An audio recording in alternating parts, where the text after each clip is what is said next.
When it comes to what your family eats and drinks, you know your choices matter. You're the expert because you know what fits your life. And getting it right starts with good information. That's why America's beverage companies are sharing more information about our ingredients at goodtoknowfacts.org. No spin, no judgments, just the facts straight from the experts for more than 140 beverage ingredients. Visit goodtoknowfacts.org. The Oregon Ducks look to rebound from last week's loss to Indiana at Rutgers on Saturday. But is this a classic trap game? Let's talk about all that and more on the Ducks Confidential podcast. I am Aaron Fentress of the Oregonian and OregonLive, joined by George Wrighster of the Unafraid Show and the CW. What's up, George? How you doing? Man, I'm good, man. I'm ready to go. I'm ready to see how this team rebounds. I am ready for a weekend of college football where there are some big games. SEC bias is at an all-time high right now. I mean, dude, they are doing the bidding right now, buddy. So I like, if you watch the television, you would believe that the entire conference should be in the college football playoff. Should be in the championship game. Yes. All of them. Just 12 SEC teams. Nobody else should be in. Should be a round robin. Like a jamboree, like high school jamboree for the national title. Nobody else matters. Nobody else should be playing. When in reality, when you watch these SEC teams, Aaron, you're sitting there like, they're cool, but LSU's offense looks pedestrian. Yeah. Pedestrian at best. They're thinking about switching quarterbacks. So how are they squeaking these games out? Because of who they're playing. Florida's awful. They're finna fire their head coach, and they're trotting him out there this weekend anyway, which is insanity.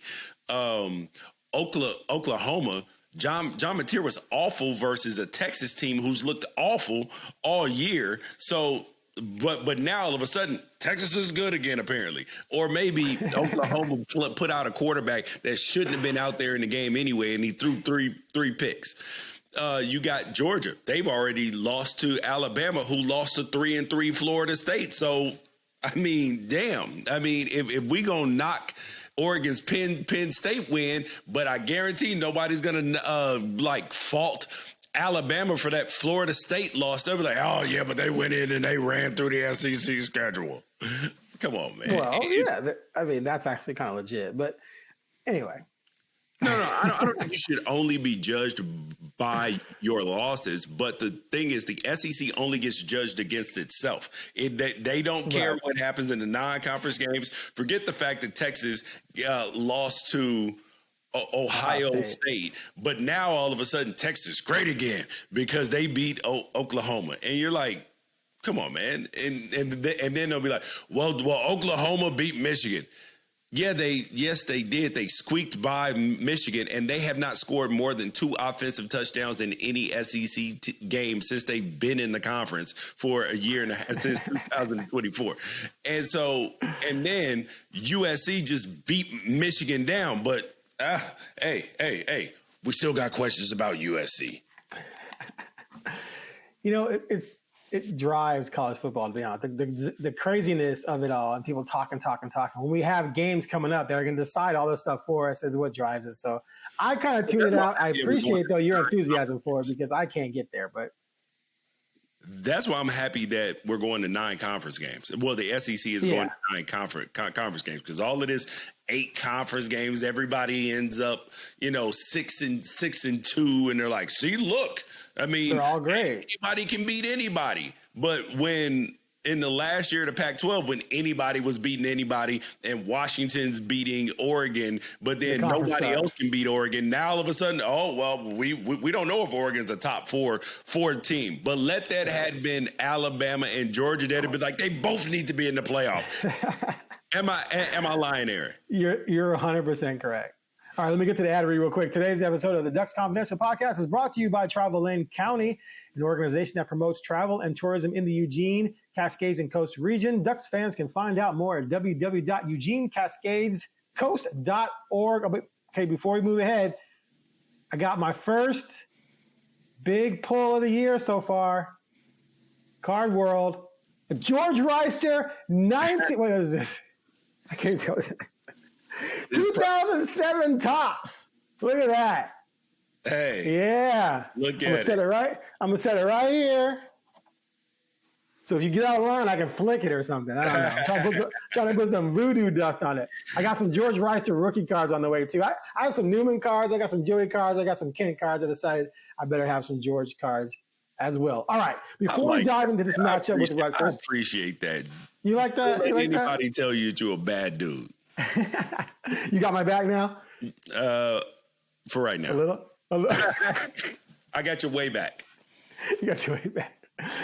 All right. So before we get into this game against Rutgers, which Ducks are favored by 17-18, it's one of these games that should be a victory, but hey, you never know. That's why they play the game. Let's discuss something that went down this week. Not a big deal, but kind of. Brandon Finney Jr., the star sensation corner for the Oregon Ducks, the freshman, was allowed to talk, which is unusual under Dan Lanning. Although last week we got Dante Moore. This week we get Finney. Lanning has said, hey, when guys demonstrate that they're not wide-eyed, freshmen, and they demonstrate they can handle themselves at a not professional level, but handle themselves like adults on the field, off the field, he'll put them in front of the media. He did that. Finney came across well. But let's just talk about his impact and his potential, because clearly this guy could, emphasis on could, become one of the all-time Oregon greats at corner. Well, Dan Lanning actually said something when I had him on, what was it, the week before? 2 weeks ago? on Unafraid Show. It was Show. after Penn State, I think. Yep. Yeah. And he said about freshmen, he said, if you're good enough, you're old enough. And that's why we're starting to see these freshmen be able to talk, because, I mean, previously you didn't really have true freshmen making a major impact in games. You know what I mean? Mm-hmm. Like Brandon Finney could be the best corner in college football right now, which is wild. And if he's not number one, he's top 5 right now. So when you are good enough, you are old enough. And, they've trained him up media-wise. He's been balling. And I think that this is one of those kids that you're just like, wow, like this is special. And these are the types of things that help recruiting a lot when he's willing to play true freshman, because remember the knock was, oh man, see, look, he won't play the young guys that they recruited. They just transfer a portal over him. Or the answer was maybe they weren't ready yet, and because it's clear he will play true freshman, because you got a bunch of them playing right now. And I believe that this sets up in 2 ways, Aaron. That one, yes, it helps recruiting, but also I also believe it sets up unrealistic expectations for kids too, because there's going to be some kid. I mean, when you're a freshman, you believe foolishly that I am going to go in there and I'm going to be one of the best players and I'm going to play as a true freshman. Now, that's true occasionally, but the majority of the time, that's not true. You are not ready physically, emotionally, spiritually. You don't know the playbook. It is rare that sort of thing happens, unless you're at a program where they don't really have anything. And even then, you're still going to take lumps. Look at the kid, Jaren Kiwi Sagapuatelli at Cal.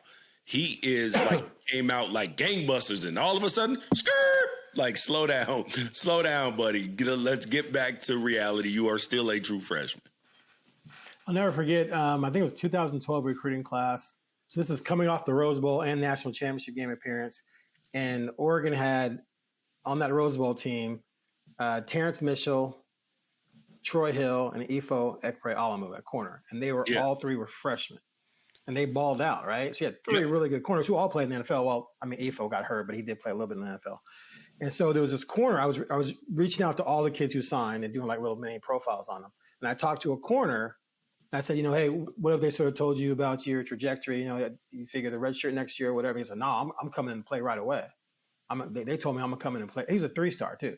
I'm expecting to come in and play right away. And I go, well, they're pretty deep at corner. And I named off the guys. He goes, yeah, I know. But, I figure I'm going to come right in. And I'm just like thinking to myself, no, you're not.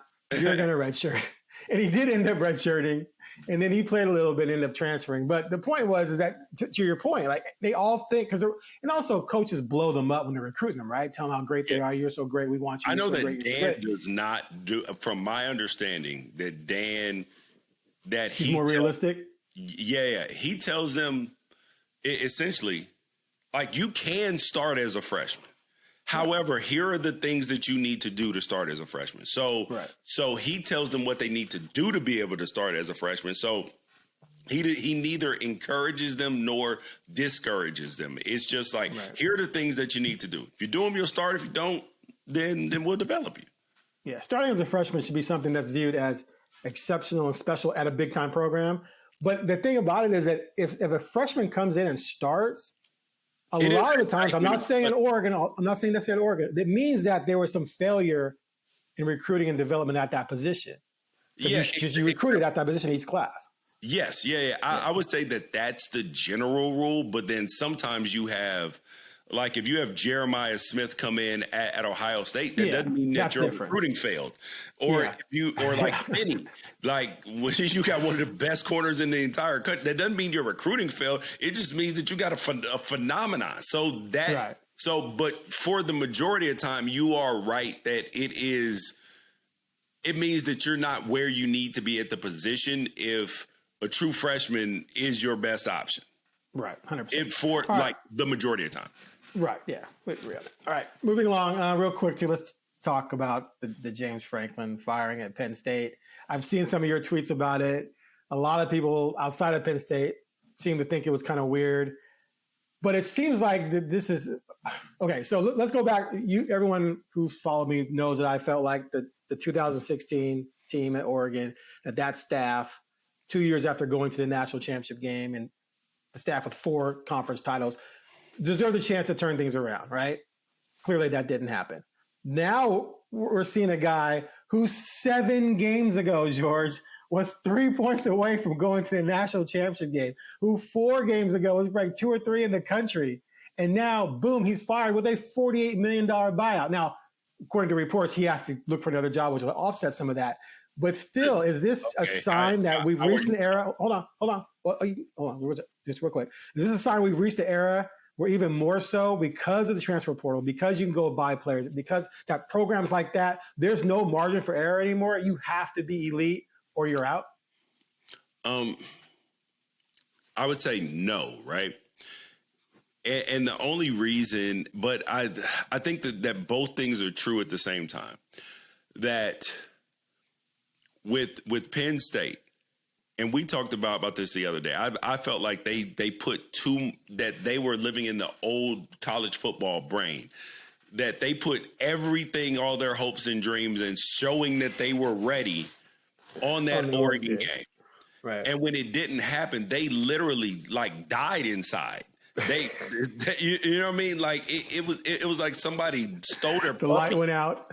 Yeah. It was like Peanuts. Somebody stole Linus's blanket, and he just couldn't go on. So I looked at it and I'm like, on one hand, I understand, because after that Northwestern game, they were dead. Like there was no light. There was no life in James Franklin's eyes. Like it was clear he knew what was coming in the press conference and everything else.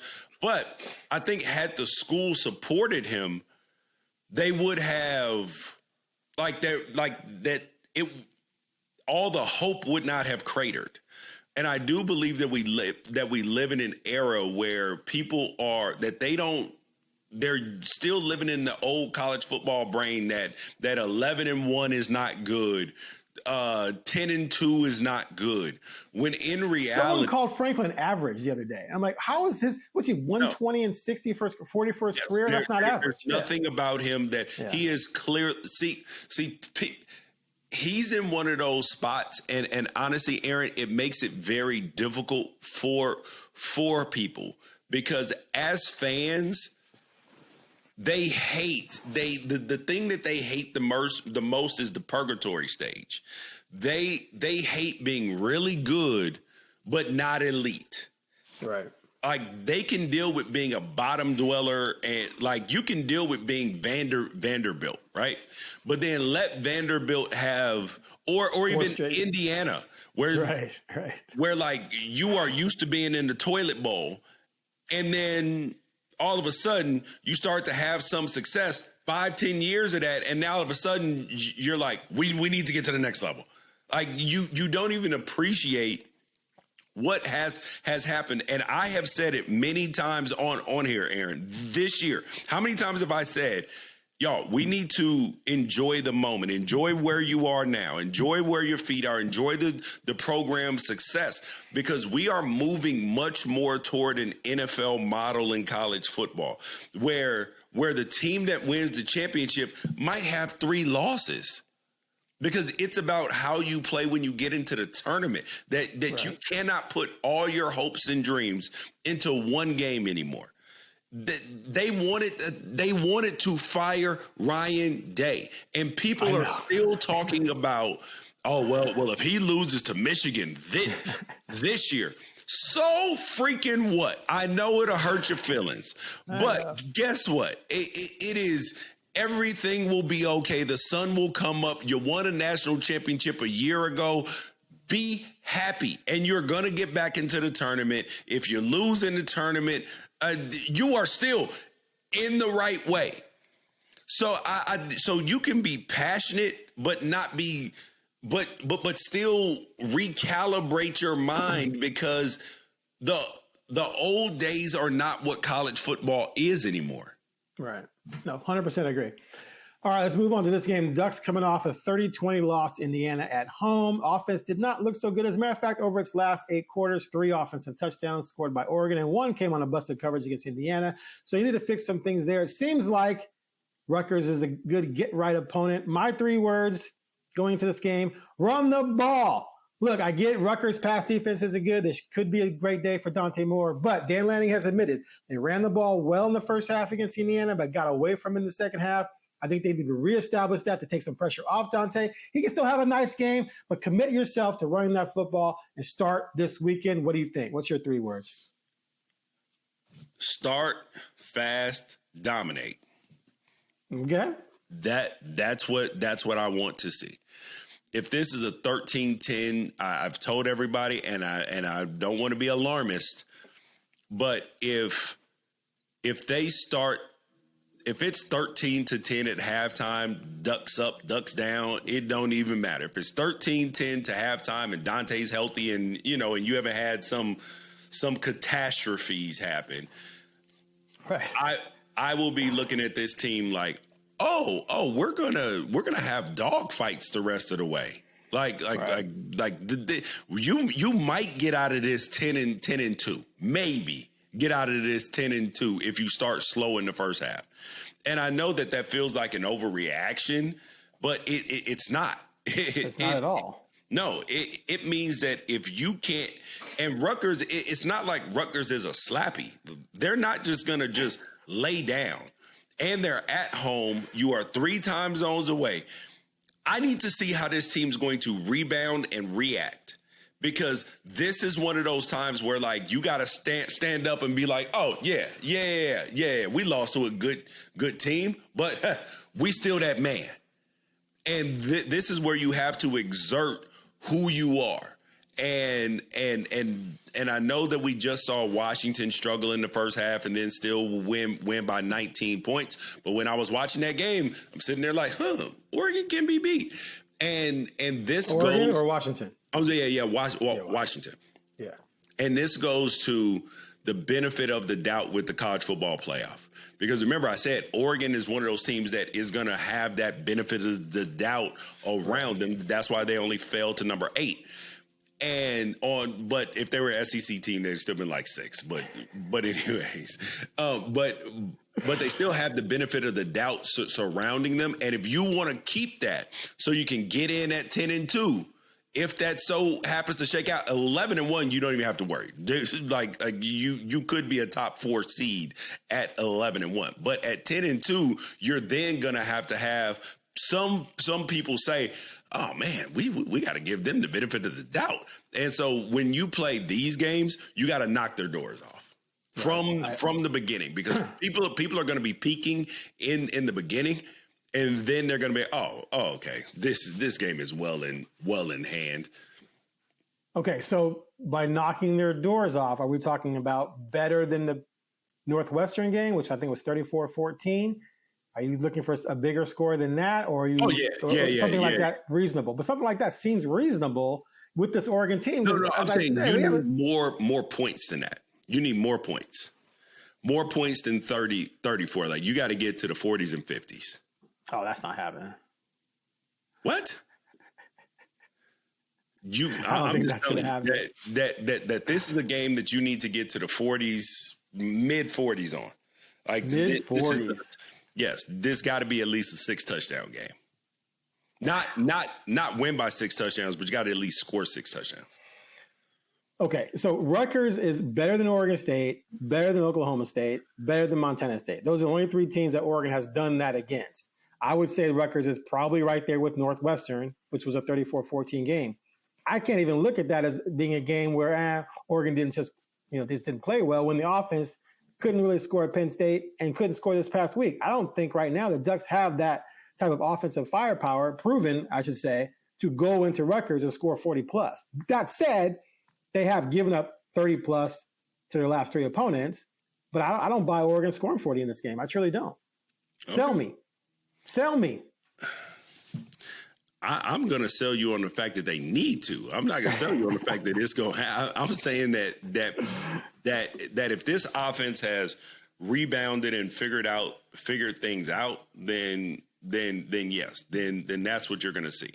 But at the same time, I don't think that I'm not saying that the score will indicate whether Oregon is a team that can go on, because you do have to survive and advance, and your offense can continue to get better. I'm saying that you need to see more efficiency, that you got to go back to like the Penn State game, because one of the unheralded stats of the Penn State game was Oregon had no 3 and outs.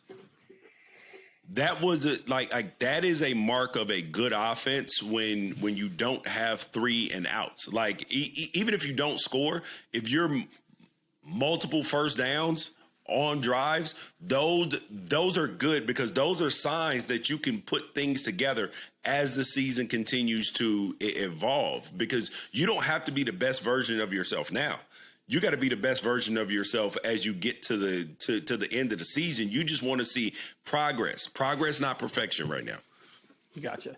So let's say they break 40, which the last 3 games, I mean, they gave up 38 to Washington with Demond Williams. Sorry, I always want to call him Desmond. Putting up 500 yards of offense, which is insane. 402 passing, I think, with 136 rushing. Minnesota scored 38. If Iowa could score 38 on Rutgers. They only scored 10 in the first half, which was crazy. I stand corrected that awful right. In the first half. Awful. I stand corrected that Rutgers could probably give up 40+ to Oregon, since they gave up 38 to Iowa, right?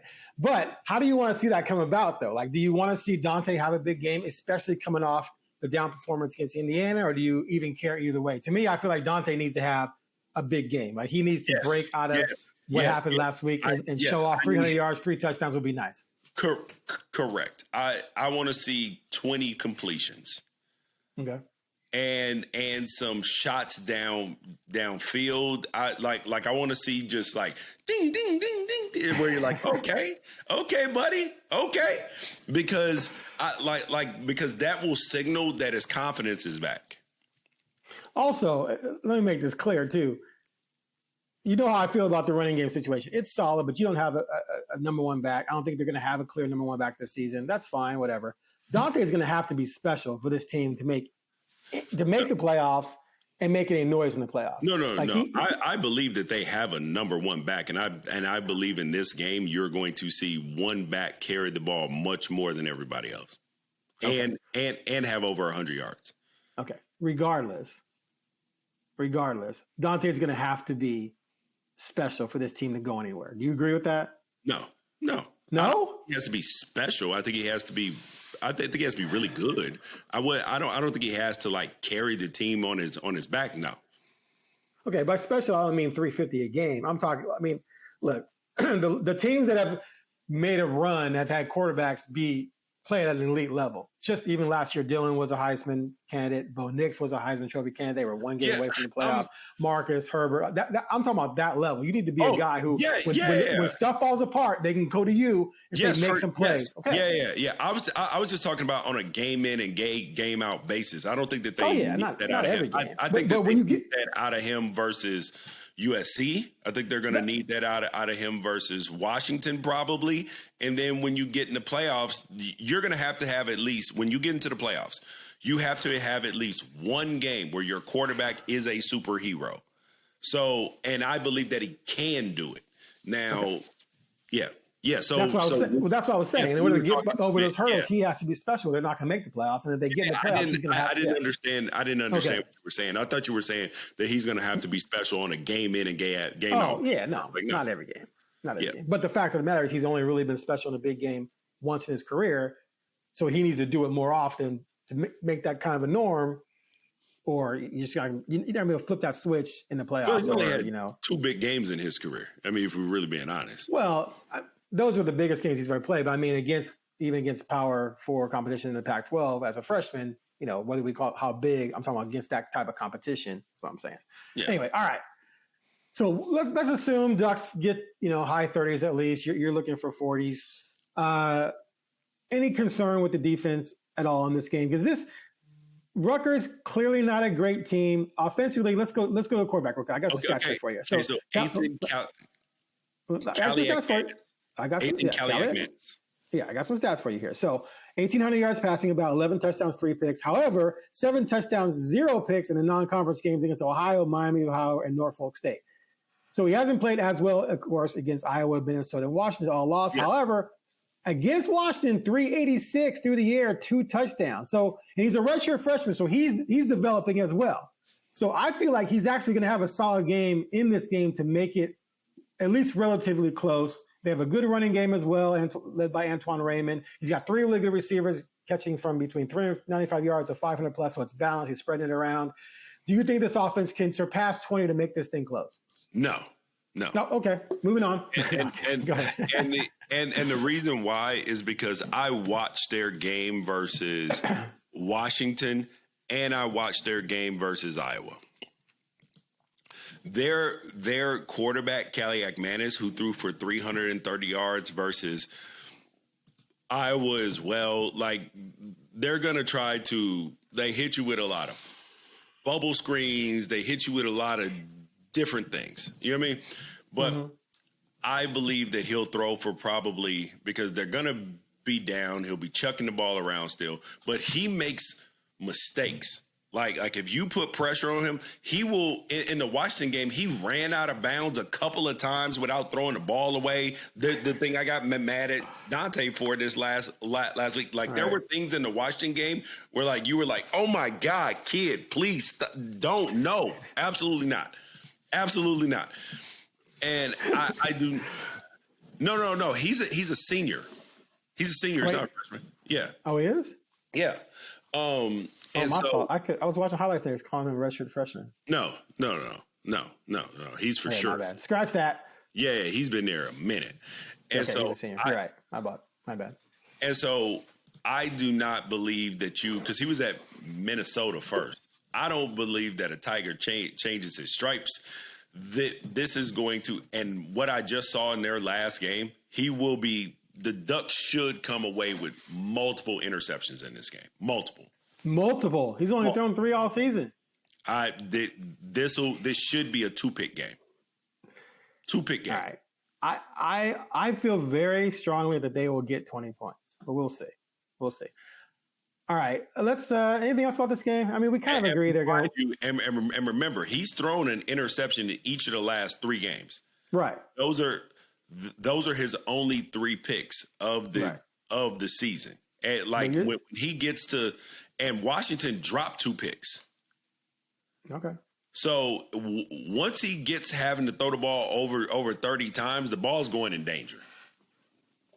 All right. Let's look around the country real quick before we get to our predictions. You got number 5 Ole Miss at number 9 Georgia, number 11 Tennessee at number 6 Alabama, number 20 USC at number 13 Notre Dame. And number 10, LSU is at number 17, Vandy.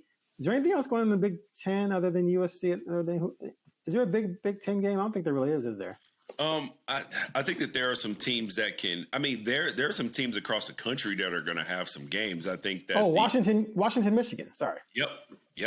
I think that you got Nebraska, Minnesota could be a thing. Because I don't trust Nebraska as far as I can throw them. Miami, Louisville, that could be a test. So I know that you're going to have your eyeballs on that on Friday. Duke, Virginia Tech. Duke is favored in that game, despite Georgia Tech being 6-0, and I 100% understand why. There's no chance Ohio State gets beat by Wisconsin. There's a 0% chance. They quit last week, and Luke Fickell's days are numbered there. I mean, they are, bro. How do you get dog walked by Iowa? Dog walked by Iowa's offense. I think they lost 37-0. And then also in the Big Ten, I am interested to see this Texas Tech Arizona State game because Texas Tech is really good, but there are reports that because Arizona State's quarterback was out last week and that he will be back, Sam Leavitt, that they expect him back. And if he's back, that changes this whole game. It's in Arizona State. Is it a night game? No, it's a 1 p.m. kick. Yeah. Oh, USC Notre Dame. Did you name that? I said that. Oh, yeah, I am. Bro, my eyeballs are all over that game, buddy. All over that game. Now, I like Marcus Freeman. I want him to win. I don't want him to lose. But at the same time, I would like USC to be ranked when we play them. So I am torn in this game. But I cannot say that I would be upset with watching USC and their fans peacocking. Oh my God, we're so good. We're so good. To just have their hopes and dreams shattered. And then we beat them too. And then somebody else beat them and they finished 8-4. I would not cry about that. Okay. So let me ask you this. Do you feel the same way about the Huskies, whose fans are freaking out because they're not ranked, which maybe they should be, although they don't really have a quality win. They're playing Michigan this week. They'll be ranked if they win this game. Is that a legit team, or are they kind of like, Yes. I had Washington in my top 25 before the season started. Where do you have them now? They have a legitimate gripe. I have Washington at number 14. Oh, wow. Okay. I have Washington, and so by the time that this comes out, my rankings will be out. I got Indiana 1, Miami 2, Ohio State 3, Texas Tech 4, Ole Miss 5, Oregon 6, Texas A&M 7, Bama, Georgia Tech. I don't believe in Georgia Tech, but based upon my criteria, I have to rank them there. Oklahoma 11, Notre Dame 12, Tennessee, Washington 14, Vanderbilt, BYU, LSU, Illinois 18, USC 19, Missouri, Utah, Virginia, USF, Cincinnati, and Memphis. So I don't have Texas, Arizona State, Michigan, Florida State, none of them ranked right now. All right, I'm impressed, given that you're a Duck. Good for you. What does that mean? Hey.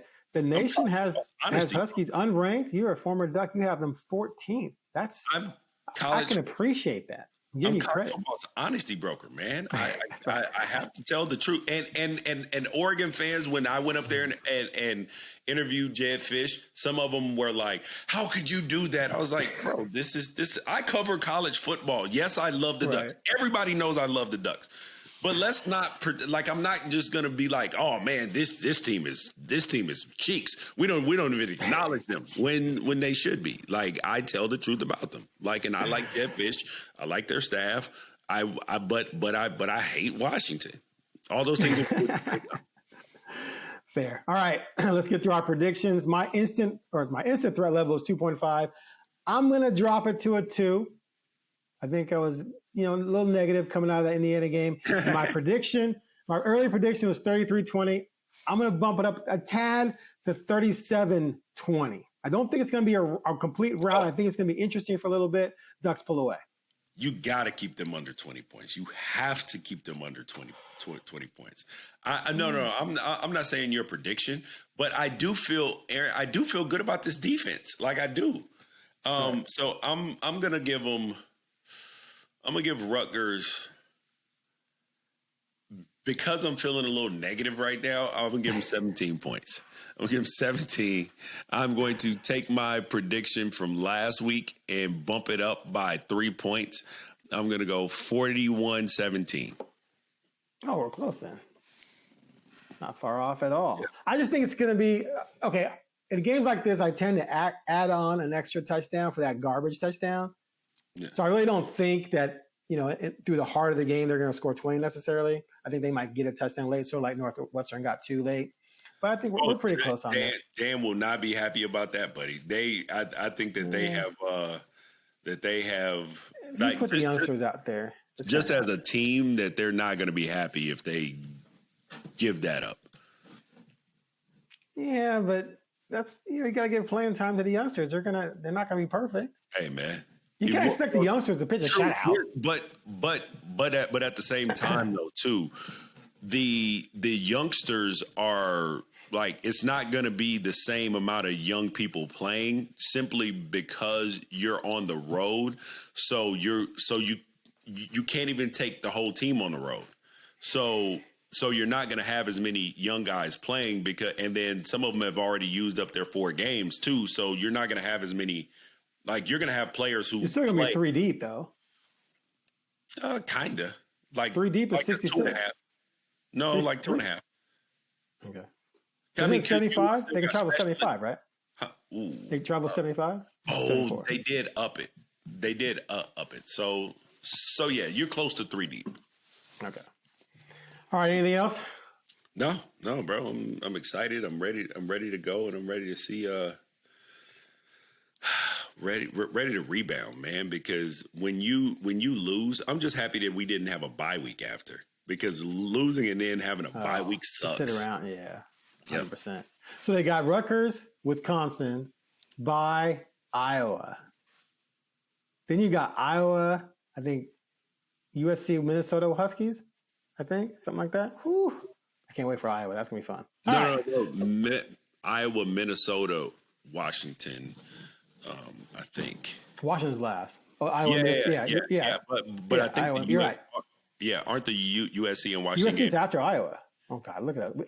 No. I was crazy right about this. Do you know how many times I've looked at that schedule? I can't remember it. I was right that USC and Washington are back to back. No, are they? Yes. Dan, are you looking at it? Yes. Wow, I don't think I knew that. Hey, man. This is why you need me. Holy crap. Oh, man, that's going to be a hell of a back-to-back. It's going to be all on the line, too. Woo, I can't wait. Yep. Can't wait to see how stressed out you and Newman are. Anyway, All right. Today's episode of the Ducks Confidential Podcast was brought to you by Travel Lane County, an organization that promotes travel and tourism in the Eugene, Cascades, and Coast region. Ducks fans can find out more at www.eugenecascadescoast.org. That is it for the Ducks Confidential Podcast. George, I'll catch you on the other side of Saturday. Everyone else, thanks for listening and watching.